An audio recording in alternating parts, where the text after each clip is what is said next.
بسم الله الرحمن الرحيم. الحمد لله والصلاة والسلام على حبيبنا رسول الله.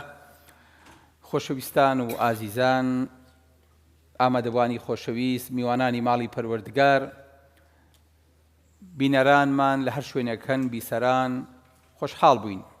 لە زنجیرەیەکی تری کە میوێنەیە لە خزمەتتانە شادەبین، باسی تەوەرەیەک و کۆمەڵێک بابەتی زۆر گرنگەکەین لە هەموو سەردەم و ڕۆژگارێکا پێویستمان پێیە بێ.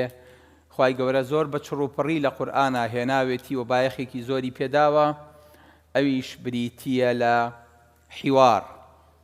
مامۆستای حیواریش لە قورئانە و سەرتۆپی ئەوانەی کە لە قورئانە هاتوون و مناقەشەیان کردووە و قسەیان کردووە، گفتوگۆیان هەبووە ئیبراهیم عەلەیه السەلام. لەسەر هەموو ئاستەکان ئیبراهیم حیواری هەیە. حیوار لە زمانی کوردیە واتای چییە؟ حیوار بەڵێ، یعنی قسەکردن بەڵێ، هەڵوێست و توێژ، گفتوگۆ، دەمخۆش، قسەکردنێکی جوان بەڵێ، گفتوگۆ لەگەڵ بەرامبەرە. واتە حیوار بریتیە لە ئەو گفتوگۆیەی کە لە بینی دوو کەسە یاخود دوو گروپا دروستە بێ، لەسەر تەوەرەیەک کۆ ئەبن هەر یەکە و بەڵگە بۆ قسەکانی خۆی هێنێتەوە. ئەمە پێوترێ گفتوگۆ. عەلامەتی چی تایە؟ هادیئی و لەسەرخۆیی تایە. ئەگەر تۆزێ تونتر بوو ئەم بابەتە پێوترێ چی؟ پێوترێ جەدەل، پێوترێ مناقەشە. لە کوردیا پێوترێ چی؟ کوردیاری پێڵن چی؟ چەلەحانێ، دەمخۆش. چیتری پێڵین؟ مناقەشە. چیتری پێڵین؟ دەمەدەمێ. ئافەریم. دەمەدەمێ یعنی چی؟ یعنی ئەڵێ باشە و کورسیامان بۆ لێ داناوە بەتاڵی، ئەوە بۆ ئەو کەسەیە کە گفتوگۆیەی لەگەڵاکەین، هەر کەسێکە. ئەکرێ جەنابیشتان زوو بێن ئەلێرە دانیشن، لەبەرەوە ئەم کورسیە بۆ جەنابتان دانراوە. تەمسیلی کەس ناکە. لەوانەیە کەسێ بێ و تەمسیلی باوکی ئادەم کا و بێ قسەکانی، یا باوکی ئیبراهیم کا و لەوێ دانیشێ، یان قەومەکەی ئیبراهیم کا، یا خۆت خۆی هەڵبێستێکی هەبێ بێ دانیشێ، گفتوگۆ بکەین. چونکە بابەتەکەمان حیوارە، پێویستەکە دوو کەس ئەم میحوەرە بەڕن بەڕێوە. بەڵام کەشتەکە تو نەبێتەوە، ئەو نە لە یەکتری نزیکە بنەوە، پێوتێ دەمەدەمێ، یاخۆڵێ دەمەخەدەمی. یعنی چی؟ یعنی ئەوە دەم نزیک مەکەرەوە کابرا، ئەوە نزیکە بێتەوە لە یەکتری، وە کۆی کە دەمیان چوو بێ بە ناویەکە، ئەو قسە بەوەڵێ ئەو قسە بەوەڵێ. بەڵام بۆچی ئێمە لە ڕانەیە دوو کەسمان هەڵبژاردووە، کەسی سێمی ناوبژیوانمان نییە لێرە ئەگەر دیقەت بن. چکە باسی ئیبراهیمە، لە ئوسلوبی ئیبراهیمە نییە قسە بە بەرامبەرەکەی ببڕێ. ئەسڵەن ئیبراهیم، ئینە ئیبراهیمە لەحەلیم ئەواه منیب. یەکێ لە سفەتەکانی ئیبراهیم حیلمە. بۆیە بینیت زۆر لەسەر خۆیە، زۆر هادیئە.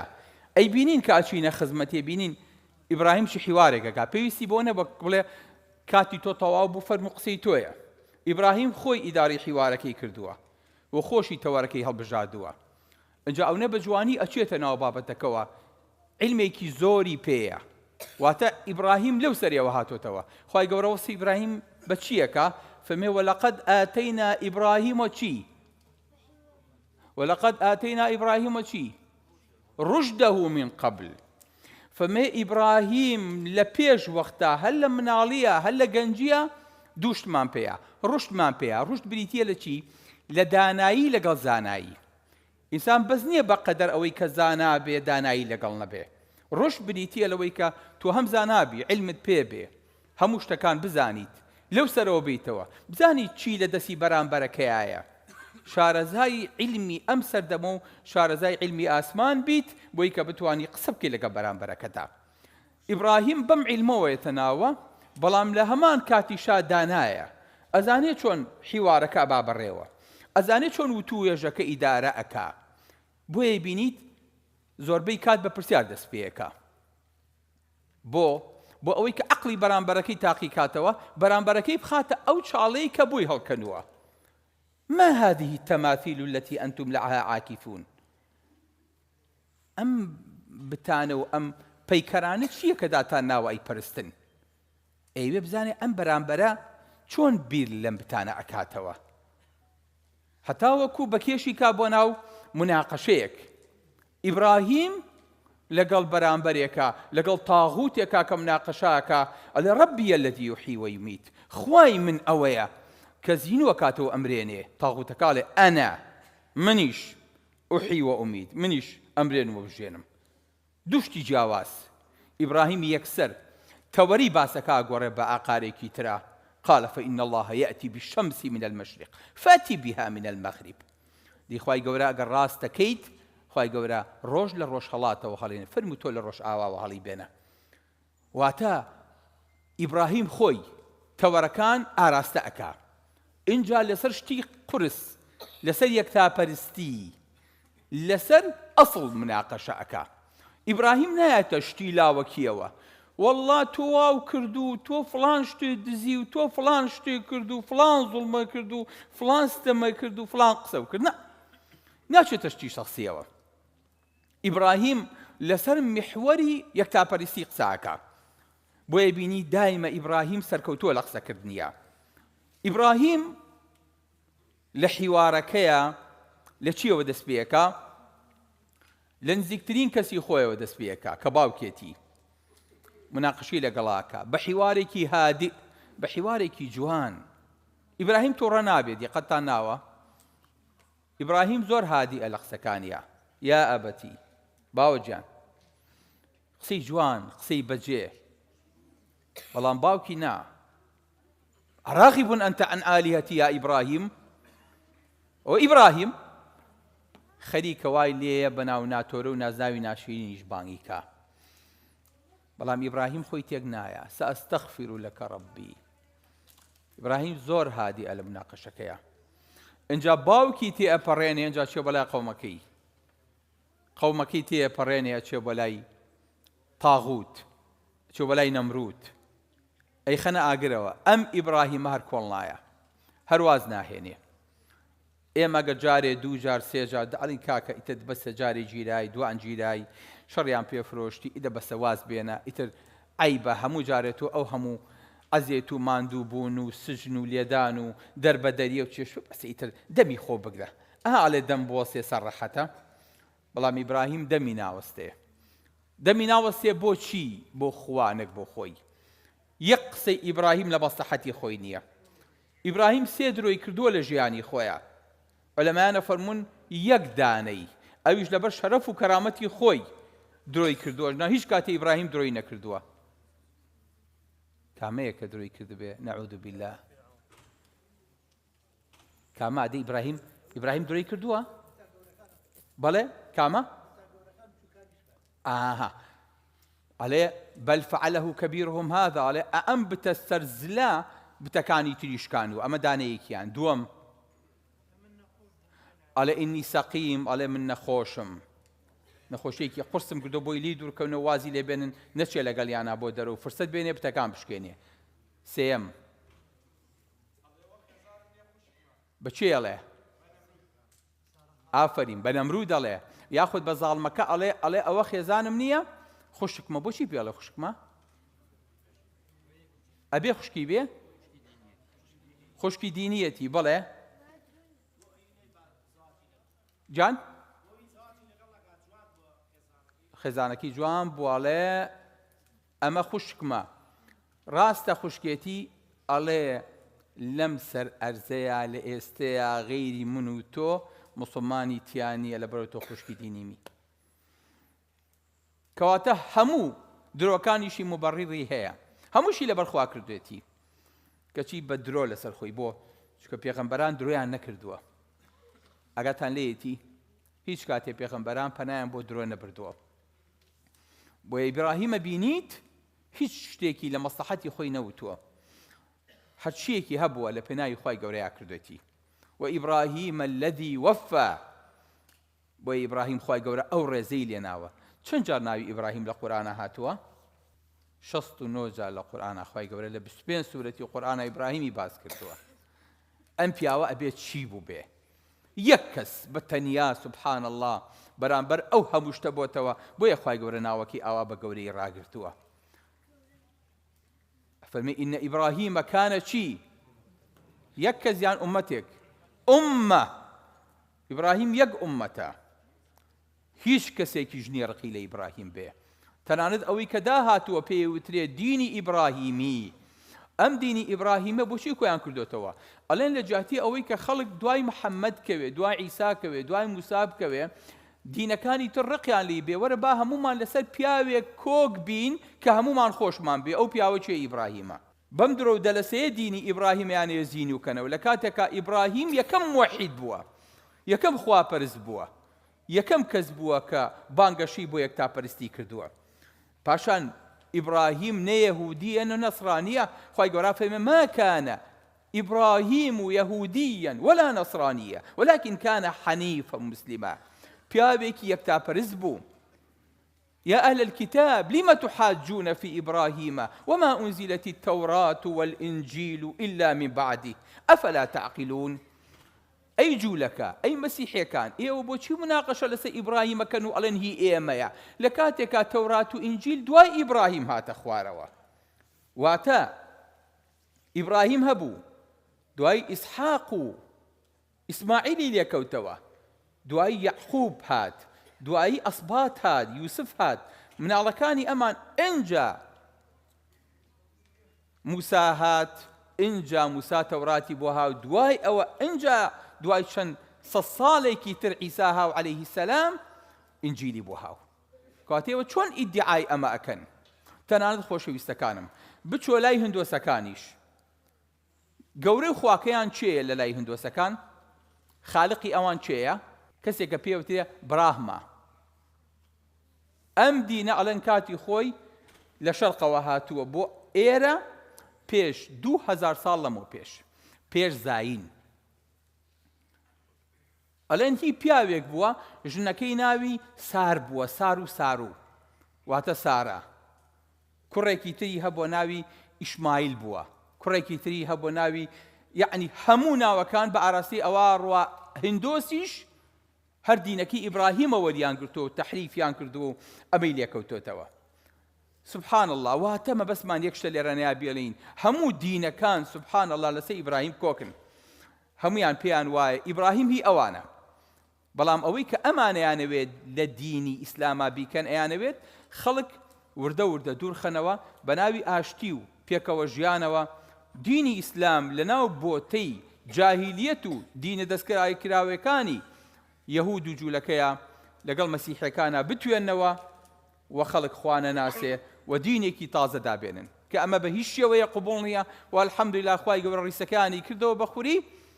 پاش ئەو شەڕ و شۆڕ و کێشەیە کە لە عالەمی ئیسلامیا دروستیان کرد، ئێستا گەنە کەس بەو دوعایە ناڵێ ئامین کە ئەوان ئەیانویست دینی ئیبراهیم و یاخود بەیتی عائیلەی ئیبراهیمی پەرزگایە دروستکەن، مزگەوتی تیابێ، کەنیسەی تیابێ، کنێستی جوولەکانیشی تیابێ، نایی بنێن شتێکی مشتەرەک با هەمومان پێکەوە بژین. ئەم پێکەوە ژیانە کۆتایی پێهاو وەنەما. ئێمە حەقترین إن أولى الناس بإبراهيم للذين اتبعوه وهذا النبي. خواهي قورا فمي نزيك ترين كسي لإبراهيم وأوان كشويني كوتن وبيغنبري خواهي صلى الله عليه وسلم. بوي إبراهيم رقمك قرصة لتاريخا. خواهي قورا هناويتي ولا قيامتي شاء إبراهيم يكم كسا كشي لبركري جلي حرمتي لبركري همومان لروجي قيامتها بروت قوتي زينو وكرينوا. یەکەم کەسێک کە جلی لەبەرە کرێشەیە چێزانێ بۆ؟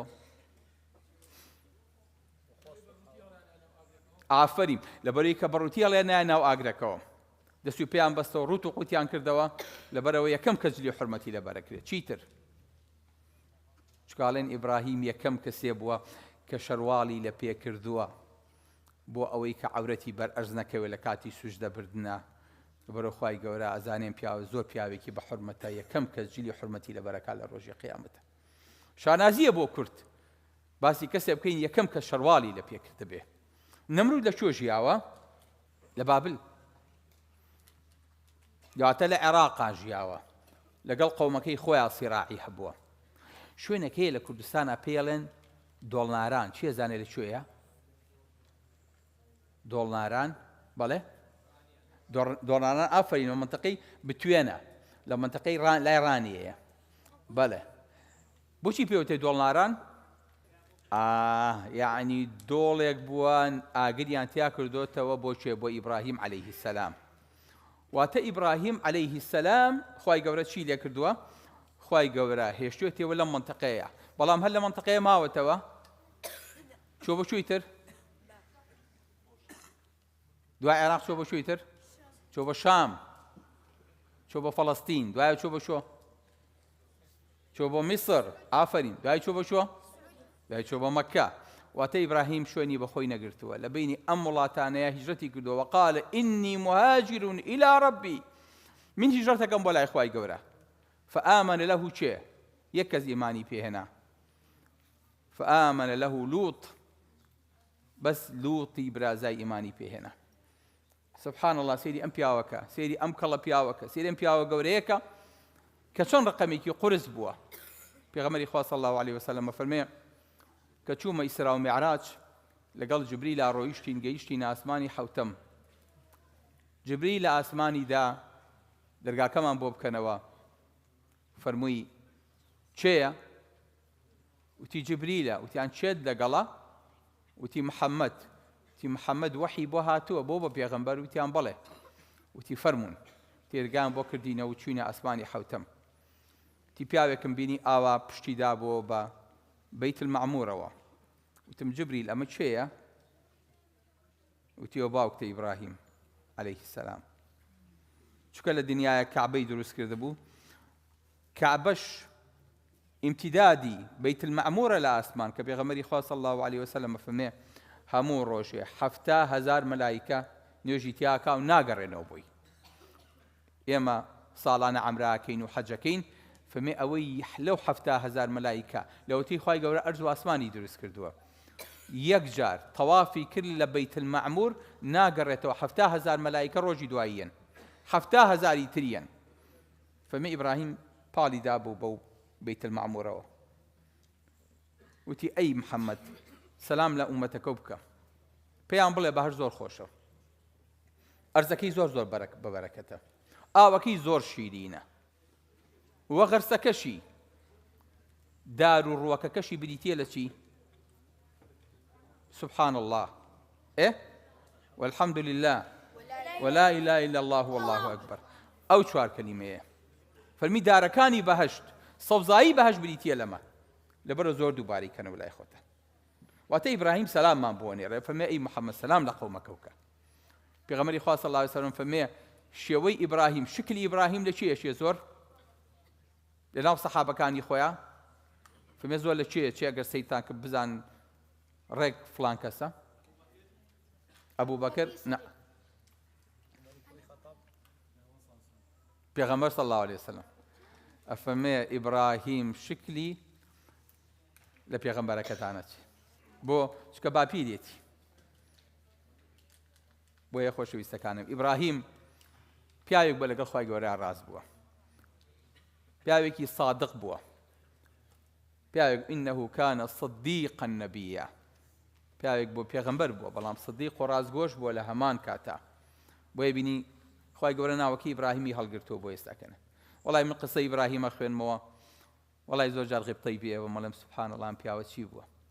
دنیایەک لە توانا، دنیایە لە تاقەت، دنیایە لە عیلم، دنیایە لە زانایی و دانایی، دنیایە لە توانا، دنیایەک لە بوێری، دنیایە لە جورئەت. وەڵای ئەوەی بە ئیبراهیم کرا بە یەک ئومەت بکرایە، جارێکی تر نەیە وەرە باسی دەعوە باسی خوا بکاتەوە. لە هەر شوێنێکا بۆیە ئەوی وەڵم زەوەم زانی ڕادوێیە، دەمی خۆی ئەگرت و سەری خۆی هەڵەگرت و جارێکی تر قسەی ناکرد. بەڵام سبحان الله ئیبراهیمە بۆش خوا ژیا، بۆ خوش مرد. بۆیە ئیبراهیم ئەبینیت ئاخر پەیامی کە ئەیڵێت ئەفەرمێت خوای گەورە پێڵێ ئیبراهیم بانگی خەڵکی کە بۆ حەج، بانگی خەڵکی کە بۆ لای ماڵەکەی من، بڵێ خوایە من هیچم بەدەستەوە نییە، نە سەتەلایتێک، نە سۆشیال میدیایەک، نە ئیعلامە، هیچ دەنگم بە چۆ ئەگا، فما إبراهيم إنما عليك الآذان وعلينا البلاغ. تو بس هاوارێکی بۆ بکە خۆمان دەنگەکە دەگەیەنی. فما ئیبراهیم فەرمووی ئەی خەڵکینە، خوای گەورە بانگێشتانەکە بۆ ماڵەکەی خۆی بۆ کەعبە، وەرن بەدەم خواوە. فەرمێ هەرچی لەسەر ئەرز و ئاسمان بوو جوێی لە بانگەکەی ئیبراهیم بوو. بۆ ئێستاکەنە خەڵکە بینی لەو پەڕی دنیاوە هەتاوەکو ئەو پەڕی ڕۆژ ئاوا هەمی بەدەم بانگەکەی ئیبراهیمەوە چێ پەرۆشە بۆی بگاتە ئەو شوێنە. بانگی یەک پیاو، قسەی یەک پیاو. بۆیە بینیت هەموو نوێژەکانمان ناتەواوە ئەگەر سەڵاواتی ئیبراهیمی نەخوێنین. سەڵاواتی ئیبراهیمی چۆنە؟ ئەدەی اللهم صل على محمد وعلى آل محمد كما صليت على إبراهيم وعلى آل إبراهيم وبارك على محمد وعلى آل محمد كما باركت على إبراهيم وعلى آل إبراهيم في العالمين إنك حميد مجيد. شفيني بإبراهيم وهي أبي بخينيت خواي قورا كسيك كبو خوي جيابي نيال ناوكيون بي نناوي نمرود. ما نمرود يعني چي؟ يعني نامري، يعني چی لە نایە دەم پیاوە بە ئەبەدیە مێنێتەوە. بەعەکسەوە خۆی واکە بە خەڵک بڵێ من خەڵک زینوەکەم و خەڵکەم دێم چۆن خۆی ئەمرێ. کەس ناوی نەمرود دەزانێ؟ کەسێکم پێ بڵێن بڕۆ ناوی نەمرود بێ، یەک کەس لەسەر ئەم زەویا و ناوی نەمرود بێ. ناوی ما ئیبراهیمەکانم پێ بڵێن. چەند کەس دەمەویستیان ناوی ئیبراهیمە دەست بەرز کاتەوە؟ چەند کەس ناوی ئیبراهیمە دەست بەرز کاتەوە؟ ماشەڵڵا دەستەکانتان خۆش بێ. کەواتە ناوی کەسێک هەڵەگیرێ کە بۆ خواشی یابێ بۆ خوا مرد بێ. بۆیە بەڕێزەکانم ئیبراهیم نمونەیەکە لە جوانی، نمونەیەکە لە ئەخلاق، نمونەیەکە لە حیوار، نمونەیەکە لە گفتوگۆ، نمونەیەکە لە تێگەیشتن. بۆیە بینیت کە حیوارەکە لەگەڵ چیا حیوارەکە؟ باوکی قەومەکەی بتەکان، خۆر و مانگ و ئەستێرەکان، زاڵمێک و تاغوتێک، ئیسماعیلی کوڕی لەگەڵ مەلایکەتەکانە ئەوەی هاتوون بۆ لای قسەیان پێیە بۆ ئیبراهیم. دواتریش لەگەڵ پەروەردگارە حیوار و مناقەشەیە بێ. بەڕاستی مۆزوعەکان زۆر خۆشن، زۆر بەچێژن، زۆر بەتامن. هەموو ڕۆژێ لە گفتوگۆ لەگەڵ مناڵەکەمانە هەتاوەکو دەرەوەمان، هەتاوەکو داوەمان، هەتاوەکو ئیعلاممان پێویستمان بەم حیوار و توێژی ئیبراهیمە بێ. لە خزمەتانە ئینشاءڵڵا لە دەرزەکانی داهاتووە بە پشتیوانی پەروەردگار ئەچینە خزمەتی حیواری ئیبراهیمی. سلام عەلەیکم وەرەحمەتوڵڵاهی وبەرەکاتوه.